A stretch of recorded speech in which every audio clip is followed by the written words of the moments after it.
আমাদের আজকের নাটক যেতে নাহি দিব।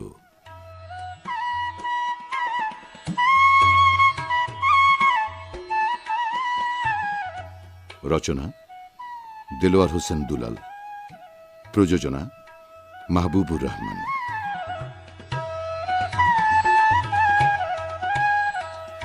নাট্যানুষ্ঠান যেতে নাহি দিব।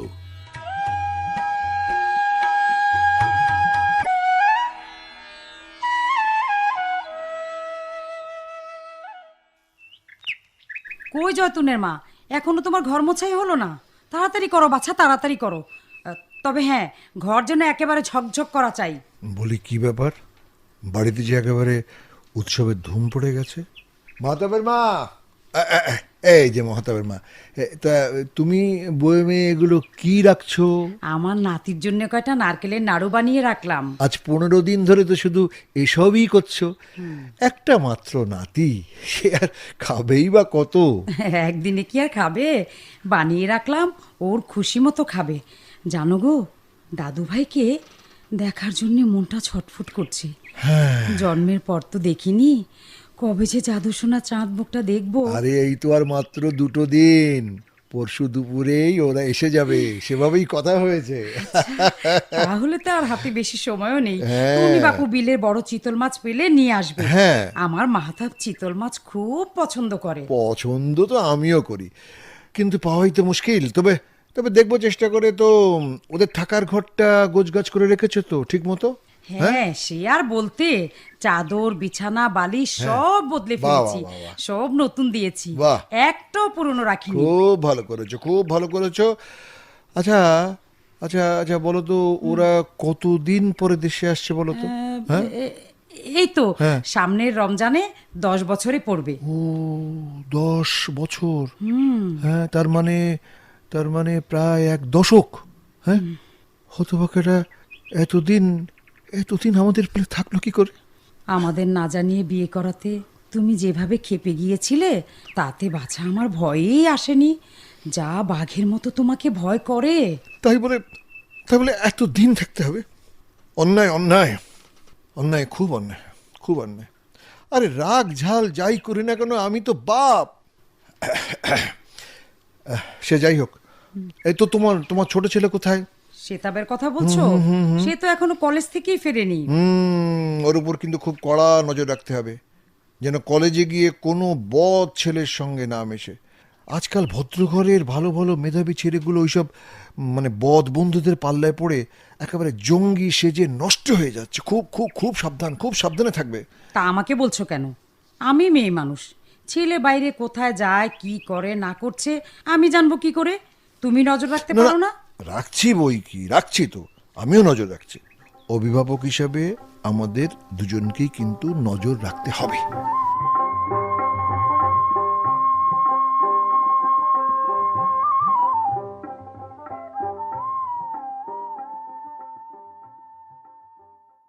এই যে সেতাব, আমি জানতাম তোমাকে এই কলেজের লাইব্রেরিতেই পাবো। সারা দিন ক্লাস শেষ করে এখন আবার লাইব্রেরিতে নোট নিতে বসেছে। উফ, তুমি পারো বটে।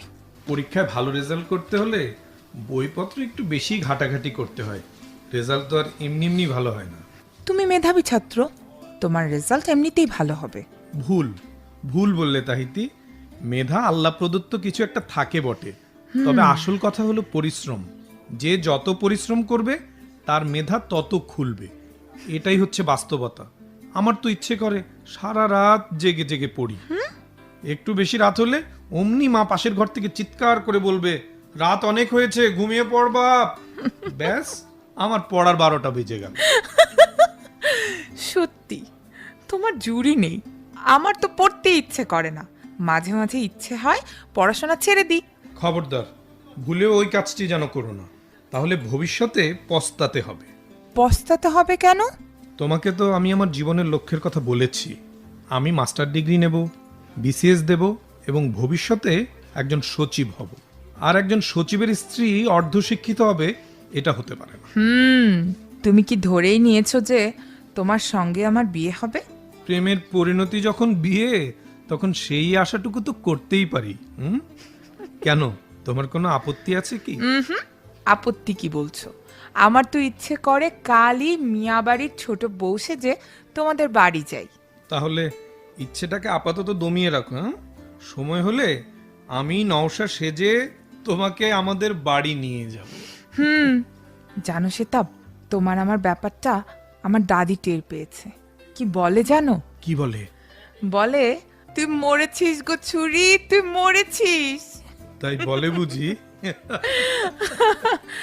কিন্তু জানো, কথাটা কোনো ক্রমেই আমার বাবার কানে যাওয়া যাবে না, তাহলে আর আমার রক্ষে নেই। কেন?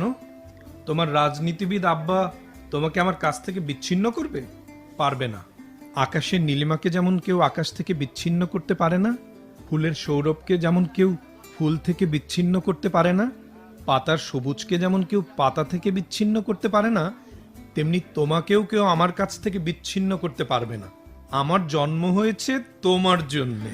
কিন্তু তোমার নোট নেওয়া আর কত দূর? আমার কিন্তু খুব খিদে পেয়েছে। এই তো হয়ে গেছে, একটু দাঁড়াও। বাই দ্য ওয়ে তাহিতি, আমি কিন্তু আগামী 2 দিন কলেজে আসবো না। কেন? বিদেশ থেকে আগামীকাল মিয়া ভাইরা আসবে, তাদের নিয়ে ব্যস্ত থাকতে হবে। ঠিক আছে, 2 দিন বিরহেই কাটাতে হবে।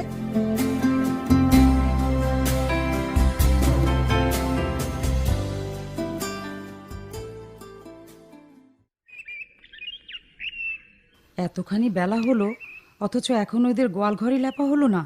জয়তুনের মা, হাসুন নানি এরা সব করছে কি? আর ওই রাখাল কিষান দুটোই বা করছে কি? যাই দেখি, আমিই করে ফেলি।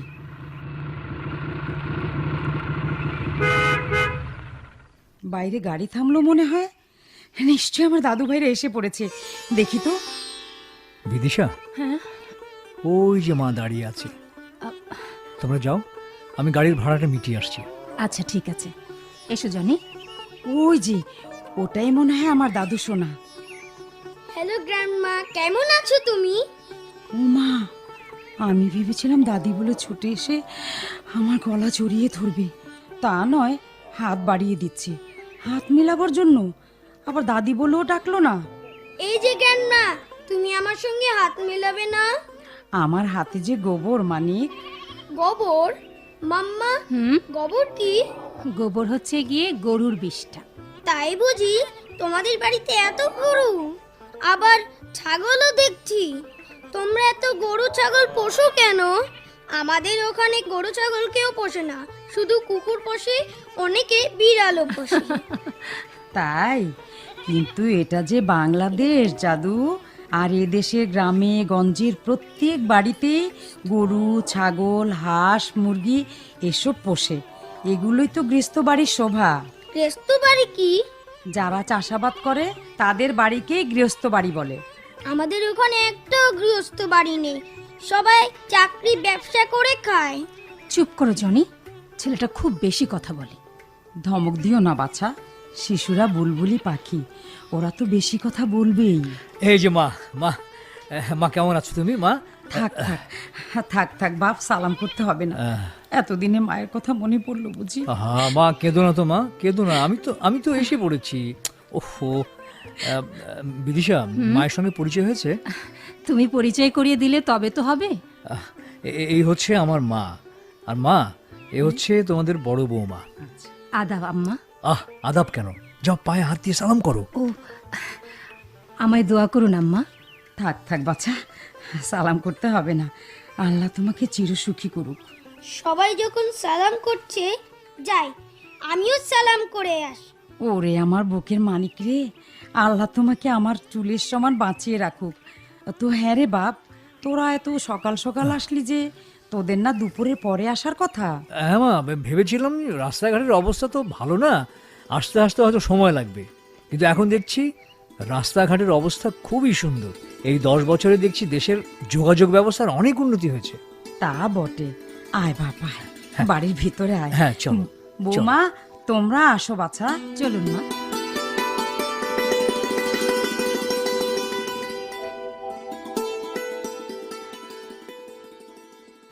তারপর বাবা মাহতাব, জি আব্বা।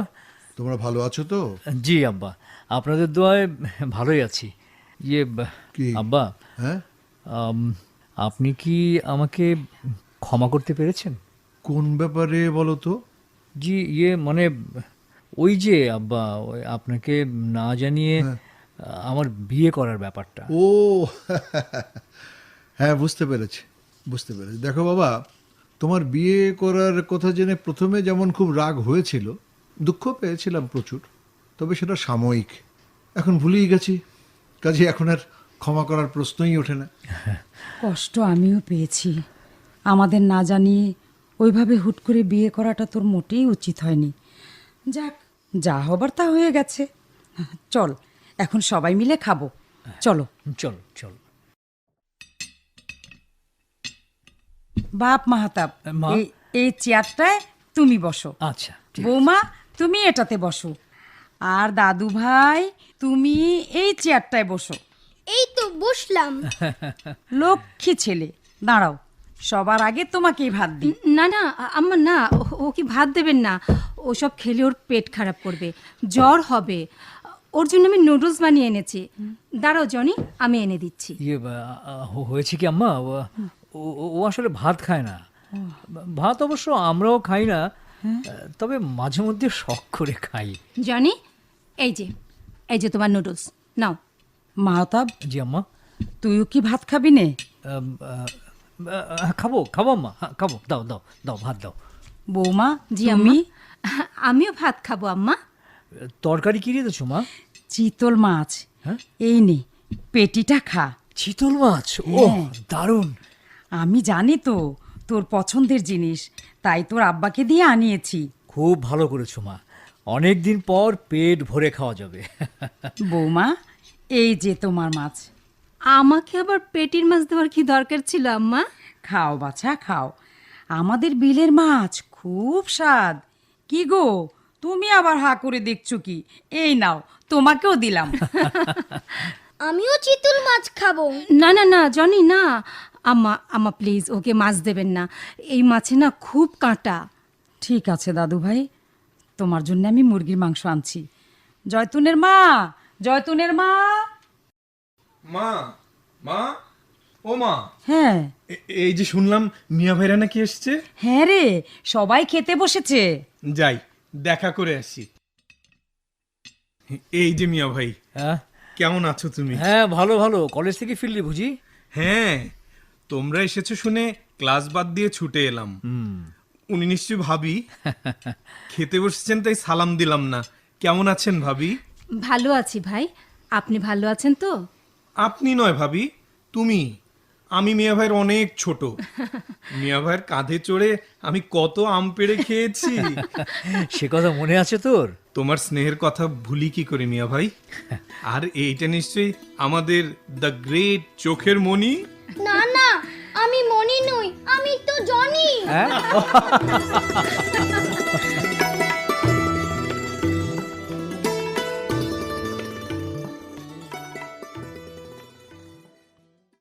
হে আল্লাহ, বহুদিন পরে তুমি আমার বাচ্চাকে আমার বুকে ফিরিয়ে দিয়েছো, সেজন্য তোমার দরবারে লাখ লাখ শুক্রিয়া মাবুদ। আমিন। মা, ও মা, এই যে মা। ও, নামাজ পড়ছে বুঝি? নামাজ হয়ে গেছে, আয় বাপ বস। ঠিক আর আছে। কিছু বলবি? হ্যাঁ মা, এই টাকা কয়টা রেখে দাও মা। এত জিনিসপত্র এনেছিস, আবার টাকা কেন? এতদিন তো কিছু দিতে পারিনি, রেখে দাও, কাজে আসবে। নাও মা। তা ছাড়বি নে যখন, তখন দে। আচ্ছা মা, আব্বা কি সেই আগের মতো গায়ে সালিশ টালিশ বৈঠক করে বেড়ায়? করে বই কি, ওইসব নিয়েই তো আছে। ও। এত যে নিষেধ করি শোনে না, বলে গায়ের মানুষ ছাড়ে না যে। আর সেতাব? সে তার পড়াশোনা নিয়েই আছে। আমাকে বলে কি জানিস? কি? বলে আমি লেখাপড়া করে ভবিষ্যতে সচিব হব। মন্দ কি, আমাকে দিয়ে তো কিছুই হলো না। সে যদি বংশের মুখ রাখতে পারে, এটা তো আনন্দের কথা মা। আমি সেই দোয়াই করি বাবা।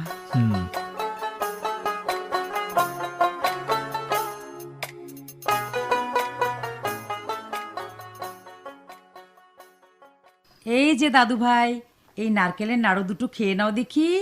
কি মজা, আমি নারকেলের নাড়ু খাবো। এই নাও, খাও। আরে আরে আম্মা, কি করছেন কি? আমার না প্লিজ, ওকে ওসব দেবেন না, ওর পেট খারাপ করবে। চলো বাবা জনি, তোমার জন্যে জুস বানিয়ে রেখেছি, চলো। এসো আমার সঙ্গে। মুখের গ্রাস কেড়ে নিল, এ কেমন মা?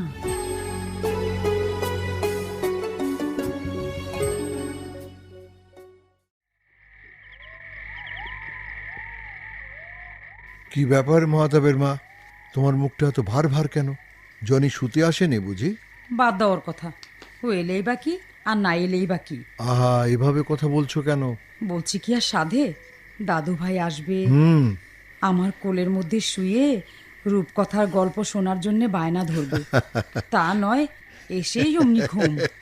ও তাই বুঝি। আসলে বিদেশে থেকে সব অভ্যেস হয়ে গেছে ওদের। সেটা না হয় বাদই দিলাম, যে জিনিসটাই দাদু ভাইয়ের মুখে দিতে যাই অমনি ওর মার এরে করে ছুটে আসে, হাত থেকে কেড়ে নেয়, কিছুতেই বাচ্চাকে খেতে দেয় না। আহা, নতুন জায়গায় এসেছে তো, তাই ওর মায়ের একটু বাড়তি সতর্কতা। তাহলে ওই যে এতদিন ধরে এত কিছু বানিয়ে রাখলাম, হ্যাঁ। কে খাবে আমার এসব? আচ্ছা, সেটাও নয় ছেড়ে দিলাম, দাদি বলে ডাকবে, বুকটা আমার জুড়িয়ে যাবে। তা নয় ছাতার কি এক ডাক শিখেছে গন্ডারের মা, শুনলে আমার গা জ্বলে যায়। আরে আরে, গন্ডারের মা না, গন্ডারের মা না, গ্র্যান্ড মা। ইংরেজিতে দাদিকে গ্র্যান্ড মাই বলে, যে দেশের যে ভাষা, বুঝলে না? কিন্তু আমার তো প্রাণ ভরে না। ডাকবে ডাকবে ডাকবে ডাকবে ডাকবে, সবাই মাত্র এসেছে তো, দুদিন যাক, দেখবে ঠিকই দাদি বলে ডাকবে। না, এই যে এই আমি শুনলাম, এখন তুমি আমাকে রূপকথার গল্প শোনাও। আরে আমার বুড়ো নাতি রে।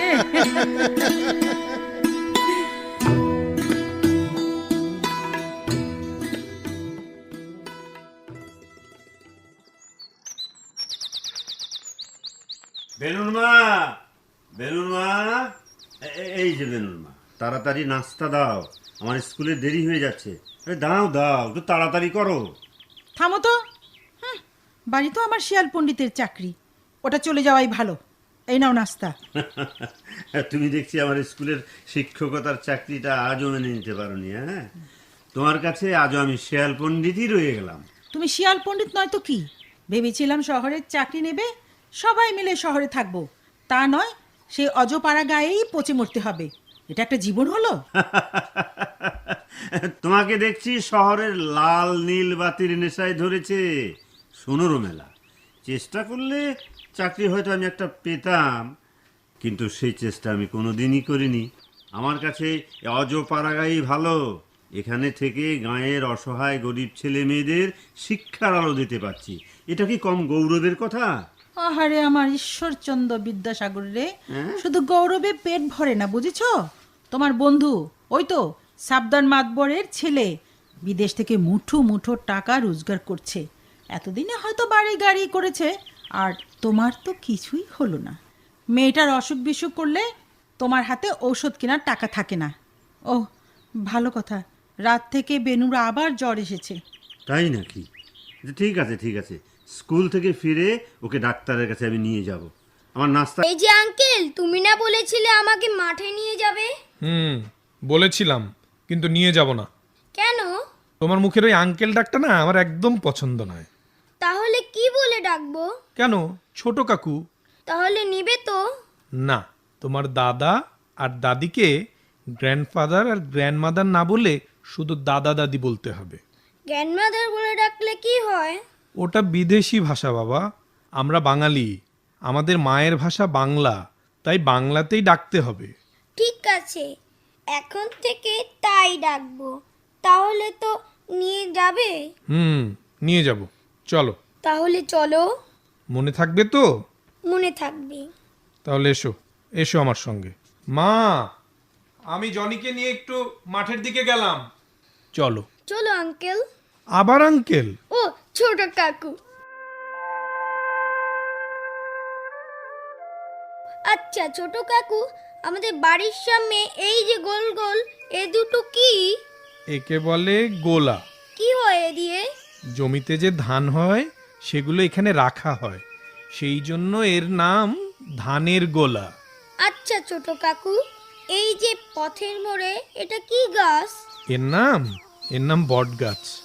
বাহ, কি মোটা, কত লম্বা লম্বা শিকড়। ছোট কাকু, ওই যে বট গাছে লাল লাল ফল খাচ্ছে, সেগুলো কি পাখি? ওগুলোকে বলে হরিয়াল পাখি। ও ছোট কাকু, ছোট কাকু, আবার কি হলো? ওই গাছে ওগুলো কি পাখি? ওটা হলো তাল গাছ। আর যে ছোট ছোট পাখিগুলো দেখছো ওগুলোকে বলে বাবুই পাখি। কিন্তু ওই গাছের ডালে ওগুলো কি ঝুলছে? ওগুলো হলো বাবুই পাখির বাসা। বাবুই পাখি নিজেরাই ওগুলো বানিয়ে ওর ভেতরে ওরা থাকে। দেখো দেখো ছোট কাকু, ওই যে নদীতে ছোট্ট নৌকা। ওর নাম ডিঙ্গি নৌকা। এই যে দেখো আমরা এসে পড়েছি। এটাই আমাদের মাঠ। মাটির সাদা সাদা ওগুলো কি? ওগুলোকে বলে কাশফুল। বাহ, সুন্দর তো। আমি একটু খেলি কাশফুলে। যাও, তবে বেশি দূর যেও না যেন। আমি এখানে বাবলা গাছের নিচে বসলাম।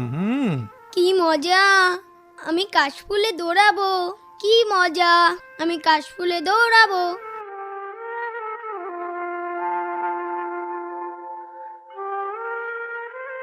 জনি, জনি, বাবা অনেক হয়েছে, এবার এসো। চলে এসো বাবা, চলে এসো। কই এসো।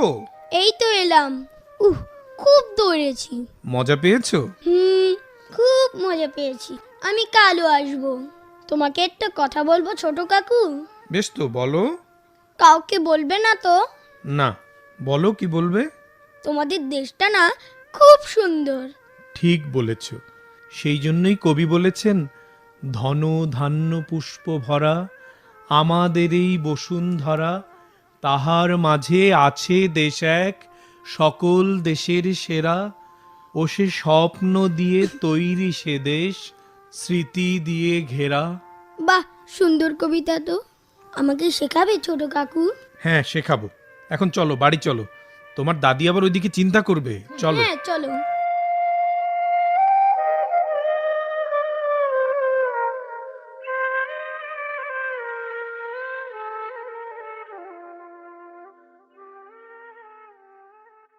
আমার সেতাব দাদুভাইকে নিয়ে বেড়াতে গেল, এখনো আসছে না কেন? দাদি, দাদি, এই যে দাদি। তুমি আমায় দাদি বলে ডাকলে? দাদু ভাই, ওরে আমার জাদু সোনা, ওরে আমার সোনা মানিক। দাদু ভাই, লক্ষ্মী দাদু ভাই। জানো দাদি, আমি না মাঠে গিয়ে খুব মজা করেছি। তাই? হ্যাঁ দাদি, এখানে কত গাছ, কত রকমের পাখি, কত কাশফুল, আমার খুব ভালো লেগেছে। এসবই তো আমাদের গ্রাম দেশের সৌন্দর্য দাদু ভাই। দুদিন থাকো, আরো ভালো লাগবে।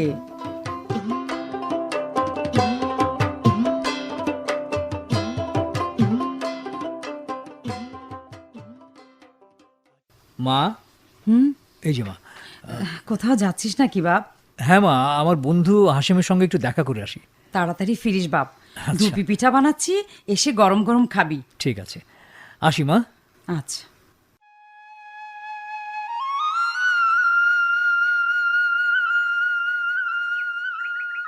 বড় ক্লান্ত হয়ে পড়েছি। এই শিমুল গাছটার নিচে একটু দাঁড়ানো যাক।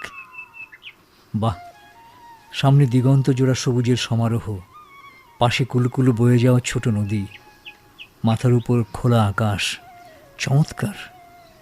গ্রাম ছাড়া ওই রাঙা মাটির পর। আরে, শিমুল গাছের নিচে দাঁড়িয়ে আমাদের মাহাতাব না? হ্যাঁ, তাই তো। এই যে মাহাতাব, তুই এখানে দাঁড়িয়ে কি করছিস? আরে, আমি তো তোর কাছেই যাচ্ছিলাম। পথে একটু ক্লান্তি লেগে গেল, তাই দাঁড়িয়ে দাঁড়িয়ে প্রকৃতির শোভা দেখছিলাম। আচ্ছা। জানিস হাসেম, পথের মাঝে গায়ের যার সঙ্গেই দেখা হচ্ছে তাকেই অতি আপনজন ভেবে গলায় জড়িয়ে ধরতে ইচ্ছে করছে। মাঠের এই যে ঘাসফুল, এগুলো পর্যন্ত আমার আপন মনে হচ্ছে। অনেক দিন পরে দেশে ফিরছিস তো, তাই এমনটা লাগছে। তা তুই দেশে ফিরলি কবে? এই তো 3 দিন হলো। একা এসেছিস? না না, তোর ভাবিদেরও নিয়ে এসেছি। বহু বচন বললি যে, হ্যাঁ? কয়টা বউ তোর? না না না, বউ একটাই, সঙ্গে ছেলেটা আছে তো তাই। ও, তাই বল। জানিস, আজ সকালেই তোর ভাবি তোর কথা বলছিল। ভাবি আমাকে খুব মনে রেখেছে দেখছি। রাখবে না? বাসর ঘরে তাকে একা রেখে তুই ঘরে তালা মেরেছিলি, সে কথা কি ভুলে গেছে? সে কথা এখনো তার মনে আছে? আছে বই কি মাতাব, কিছু কিছু স্মৃতির কথা থাকে যা ভোলা যায় না। কিন্তু কি ব্যাপার বলতো? বল। বারবার তুই ওই গাছটার দিকে চেয়ে দেখছিস কি? চিনতে পারছিস না? ওটা কৃষ্ণচূড়া গাছ রে। বাংলাদেশের কোন মানুষটা ওই গাছ না চিনে বল? ওই গাছ এদেশের একটা গৌরবোজ্জ্বল অমর ইতিহাসের সাক্ষী। তুই কি 52 ভাষা আন্দোলনের কথা বলছিস?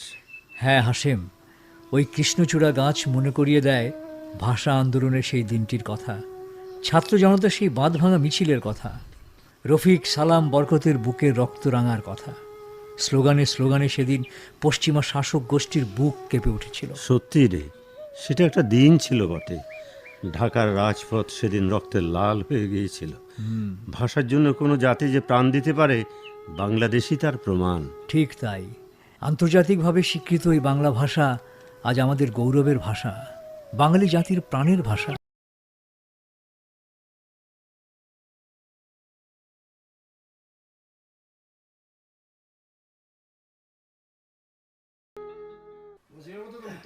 আজও সে তাপ কলেজে এলো না।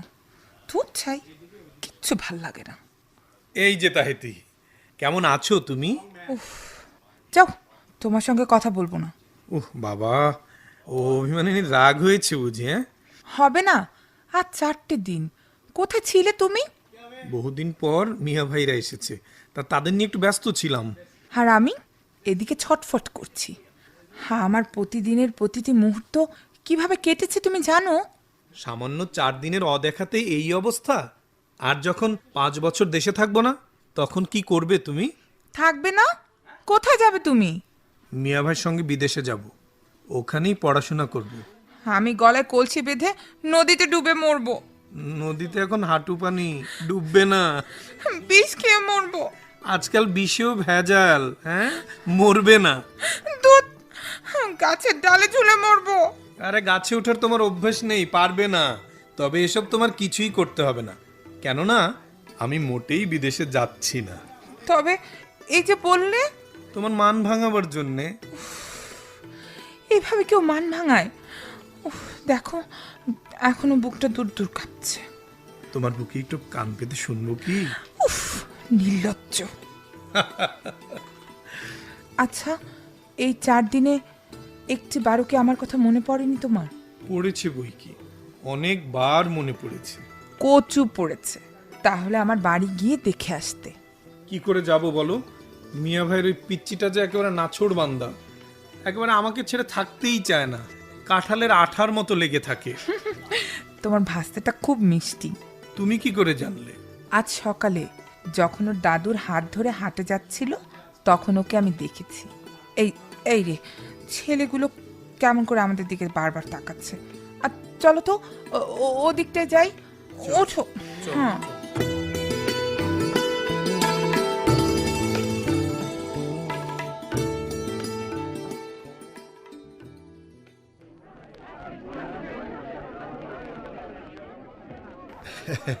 এই যে জিলাপি। হ্যাঁ হ্যাঁ, মজা লাগছে দাদু ভাই? হ্যাঁ খুব। বাবা বাবা, আর দুটো দিতে বলি? না না না দাদা, পেট একেবারে ভরে গেছে, ও আর খেতে পারবো না। আচ্ছা দাদা, এখানে এত লোক কিসের? আজ হাটবার তো, তাই তো এত লোক। আমাদের এখানে সপ্তাহে 2 দিন হাট বসে, তাই সারা গ্রামের মানুষ এখানে বাজার সওদা করতে আসে। আরে মাতবর ভাই যে, তা সঙ্গে ওই ছেলেটিকে? ও ও, আমার নাতি। নাতি? তোমার ছেলের তো এখনো বিয়েই হয়নি, তা আবার নাতি পেলে কবে? আরে এটা আমার বড় ছেলের ছেলে, ওরা এতদিন বিদেশে ছিল তাই দেখনি। ও তাই বলো? তা তোমার ছোট ছেলেকে বিয়ে দিলেই পারো, বিয়ে দিলে তো অন্তত পেট পুরে একদিন খাওয়া যেত।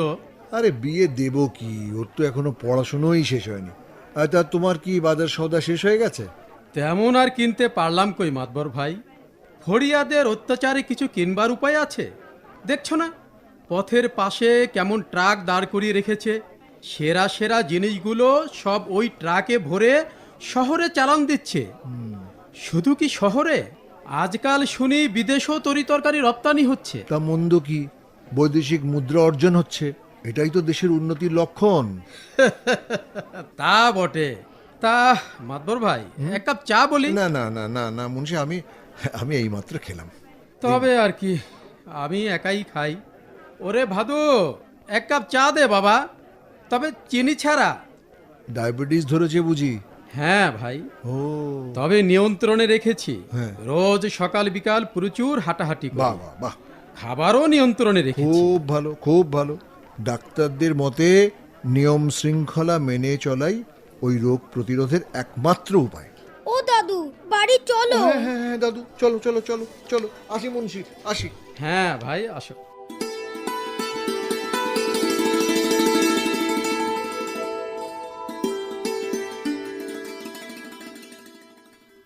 এই যে বৌমা, ঘরেই আছো দেখছি। আম্মা আসুন আসুন। সোনারি বালা দুটো অর্ডার দিয়ে বানালাম, দেখো তো মা কেমন হয়েছে। বাহ, খুব সুন্দর হয়েছে তো আম্মা। তোমার জন্য। আমার জন্যে? আবার আমার জন্য এসবের কি দরকার ছিল আম্মা? তোমাদের বিয়ের সময় তো কিছু দিতে পারিনি, তাই দিলাম। নাও, হাতে পরে নাও। ছাড়বেন না যখন, তখন তো পড়তেই হবে। দিন, পড়ছি। ও কি আবার সালাম কেন? আপনি সোনার বালা দিলেন আর সালাম করব না? সালাম তো করতেই হবে আম্মা। পাগলি মেয়ে। আচ্ছা বৌমা, জি? তোমার আব্বা আম্মারা কি সব বিদেশেই থাকে? হ্যাঁ আম্মা, আমার 2 ভাই, আব্বা আম্মা সবাই অনেক দিন থেকে ওখানেই থাকে। সেজন্যেই আমাদের আর দেশে তেমন আসা হয় না। মাম্মা মাম্মা, এই যে মাম্মা। কিরে, দাদুর সঙ্গে বেড়ানো হলো তোর? হ্যাঁ, খুব বেরিয়েছি। দাদুকে বেশি জ্বালাতন করিসনি তো? না মাম্মা, একটিও না। জানো মাম্মা, হাটে না অনেক লোক। তাই? আর হাটের সবাই দাদুকে সালাম দেয়, চা খেতে বলে, আবার আমাকেও গরম গরম জিলাপি খেতে বলে। তুই খাসনি তো? না মাম্মা, শুধু দাদুর জিলাপি খেয়েছি। খেয়েছিস? ভালো করেছিস। পেট খারাপ করলে হয়, বাঁদর কোথাকার।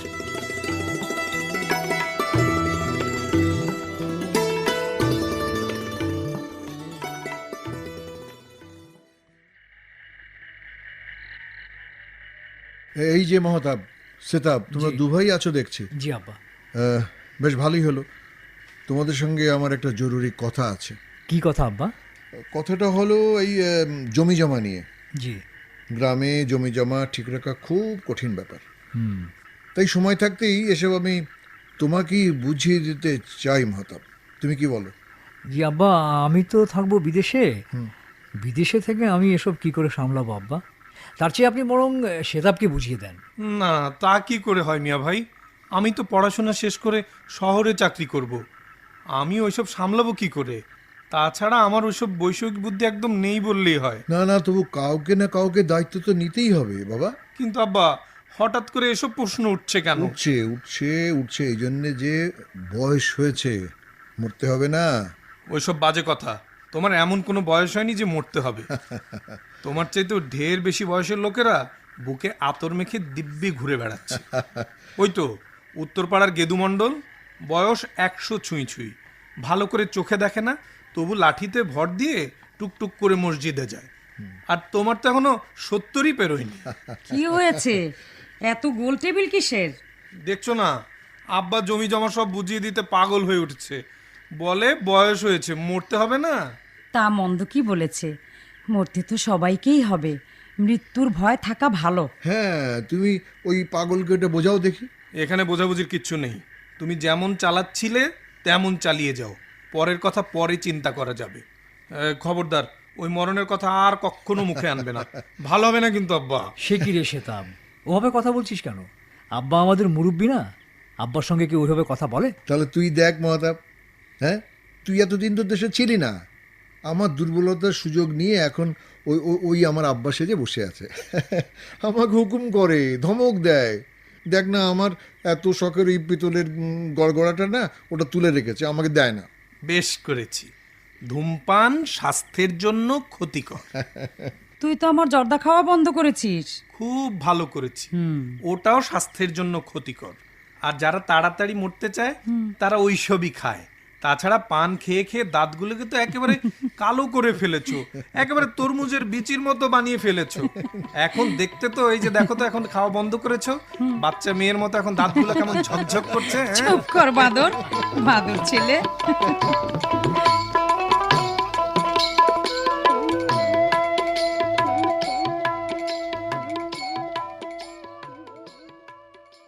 এই যে নাস্তা খেয়েই তো পরীক্ষার খাতা নিয়ে বসে গেছো। মেয়েটাকে নিয়ে ডাক্তারের কাছে যাওয়ার কথা, সে কথা মনে আছে তো? আরে আছে আছে, খুব মনে আছে। আচ্ছা গো, তোমার সেই বন্ধু এখনো দেশে আছে তো? আছে বই কি, তাহলে আসে না যে? হয়তো বিভিন্ন কাজে ব্যস্ত হয়ে আছে। আমার মনে হয় বিদেশে গিয়ে টাকা কামিয়ে বন্ধুর কথা ভুলে গেছে। আরে না না, মাহাতাব এমন লোকই না।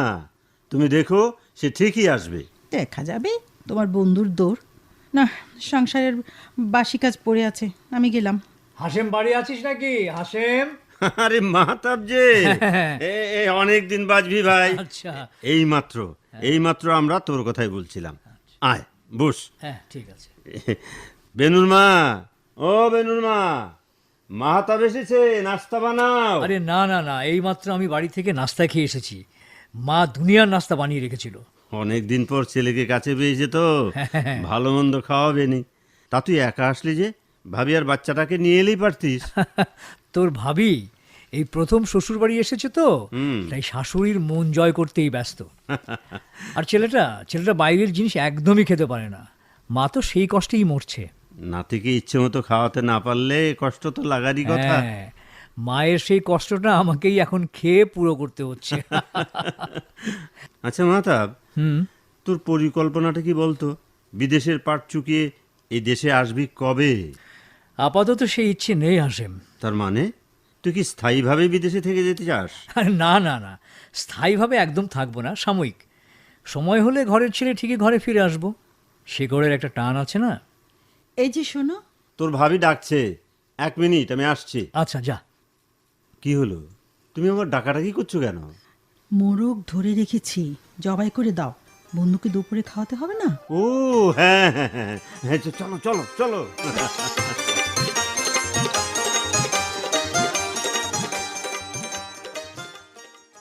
এই যে সিতাব, আমাকে কেমন লাগছে বলো তো? বাহ, অপূর্ব। নীল রঙের শাড়িতে তোমায় দারুণ মানিয়েছে। মনে হচ্ছে এক্ষুনি তোমার হাত ধরে কাজী অফিসে যাই। আচ্ছা, এই সত্যি বলো না, কেমন লাগছে আমায়? বিশ্বাস করো, সত্যিই ভালো লাগছে। শাড়িটা বড় মামা কাল এনে দিয়েছে। এসব বড় মামাদের মোটেই বিশ্বাস নেই। কেন? এরা শুভাকাঙ্ক্ষী সেজে ভাগ্নিকে নিজের পছন্দের পাত্রীর সঙ্গে বিয়ে দেয়। তোমার বড় মামারও তেমন কুমতলব নেই তো? কি জানি, তবে কাল আম্মার সঙ্গে কি সব ফুসুর ফাসুর করছিল, মাঝে মাঝে কার ছবিও দেখাচ্ছিল। বুঝতে পেরেছি, নিশ্চয়ই তোমার বিয়ের প্রস্তাব নিয়ে এসেছে। হবে হয়তো। জানো, আব্বা আম্মা দুজনই কিন্তু এই বড় মামার কথা খুব শোনে। বিয়েটা হয়তো হয়েই যাবে। আর বলো না, আমার বুকে হাতুড়ি পেটা শুরু হয়ে গেছে, মাথাটা কেমন ঘুরছে। শিগগিরই আমাকে একটা হাসপাতালে নিয়ে চলো তো। ও কি হাসছো কেন? হাসছি এই জন্য যে আমার কোনো বড় মামাই তো নেই, কেউ শাড়ি দেয়নি। এটা আমার আম্মার শাড়ি, তোমাকে দেখাবার জন্য শখ করে পরে এসেছি। এমন নিষ্ঠুর পরিহাস কেউ করে? সেদিন তুমি যখন আমার প্রেম নিয়ে মজা উড়িয়েছিলে, তখন আমারও ঠিক এমনই খারাপ লেগেছিল, তাই আজ বদলা নিলাম। আসলে আসলে জানো, আমি এই এখন আরো বেশি করে বুঝলাম বিচ্ছেদটা বড় কষ্টের। আচ্ছা ধরো, সত্যি যদি বাস্তবে ঘটে যায়, সেক্ষেত্রে তুমি কি করবে? আমি শরৎবাবুর দেবদাসের মতো সোজা তোমার শ্বশুর বাড়ির দরজায় গিয়ে মরে পড়ে থাকবো। আহারে, আমার নব্য দেবদাস।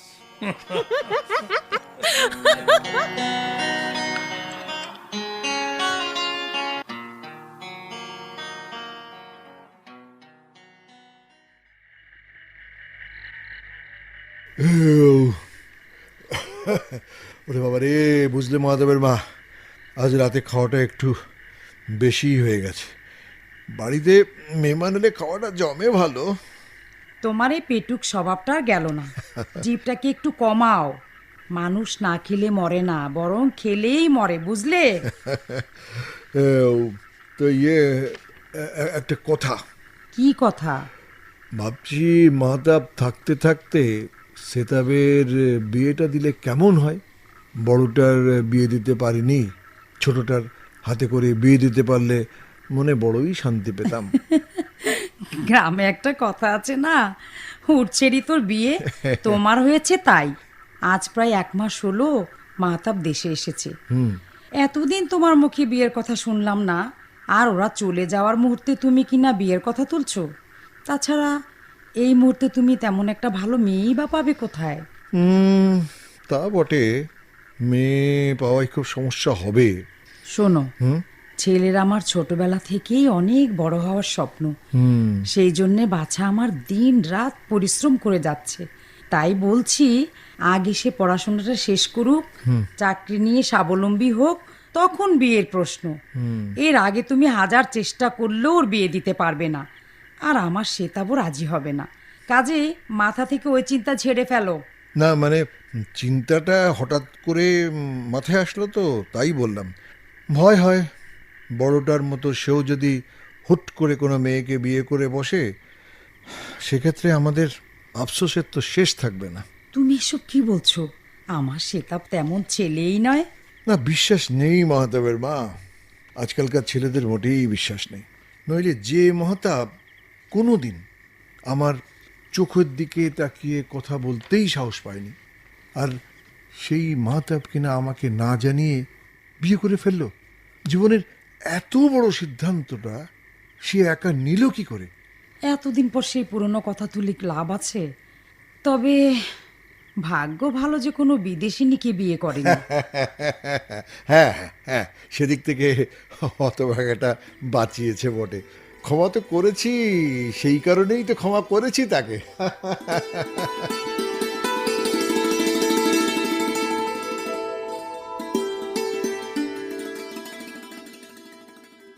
মা, ও মা, এই যে মা, কি করছো? আমার দাদু ভাইয়ের জন্য একটা নকশি কাঁথা সেলাই করছি, তো শেষই হচ্ছে না। মা, আমরা কিন্তু পরশুদিন চলে যাব। ও মা, সে কি রে, আর কটা দিন থেকে যাবি না? না মা, আমার তো টিকিট কাটা আছে। আর তাছাড়া জনির স্কুল খুলে যাবে, ও দেশে আবার স্কুল কামাই দেওয়া খুব সমস্যা। বুঝলাম রে বাপ, এই যে তোরা ছিলি, বুকটা ভরেছিল, তোরা চলে যাবি, আবার আমার বুকটা খালি হয়ে যাবে। মা, ভেবো না তো, এবার থেকে সময় পেলেই আমি আসবো। আসিস বাবা, আসিস। আচ্ছা। দেশের সঙ্গে যোগাযোগটা রাখিস। জি।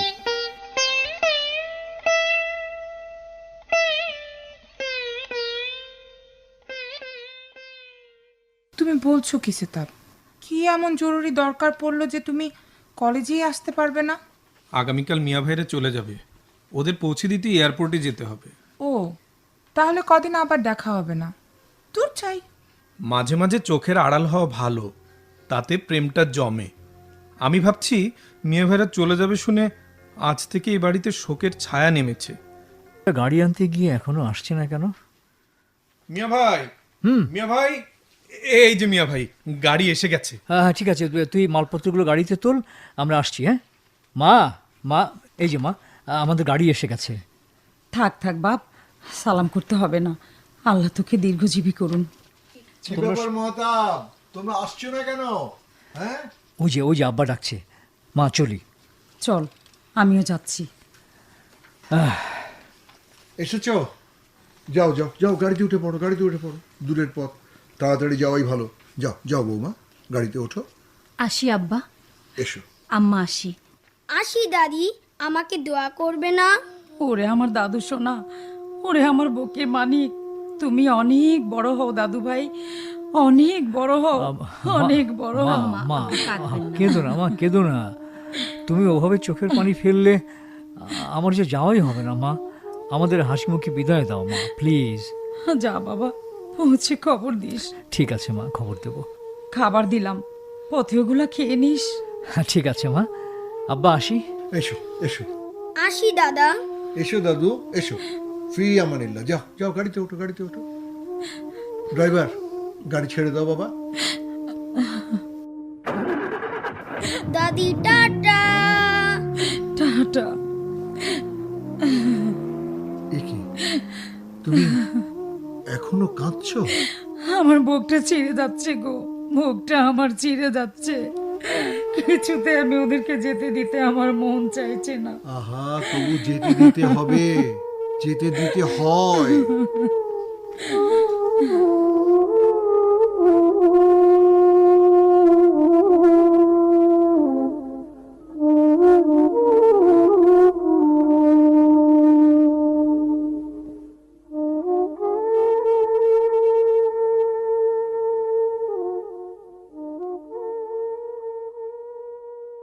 এতক্ষণ যেতে নাহি দিব নাটকের অভিনয় শুনলেন। রচনা দেলোয়ার হোসেন দুলাল। বিভিন্ন ভূমিকায় অভিনয় করেছেন সাবদার আব্দুস সবুর খান চৌধুরী, ফিরোজা সুফিয়া মাওলা ছবি, মাহতাব আজিজুল হাকিম, বিদিশা পাপিয়া সুলতানা পুতুল, জনি আবিদ হোসেন চন্দন, শেতাব সাইফুল ইসলাম সোহাগ, তাহিতি সৈয়দা নওশিন ইসলাম, নজের ফয়েজ আহমেদ, হাশেম আব্দুল হাই দুরবার এবং রোমেলা আফরোজা হাসান। শব্দগ্রহণে মোহাম্মদ তাজুল ইসলাম, সম্পাদনায় আশরাফুল ইসলাম। নাটকটি প্রযোজনা করেছেন মাহবুবুর রহমান।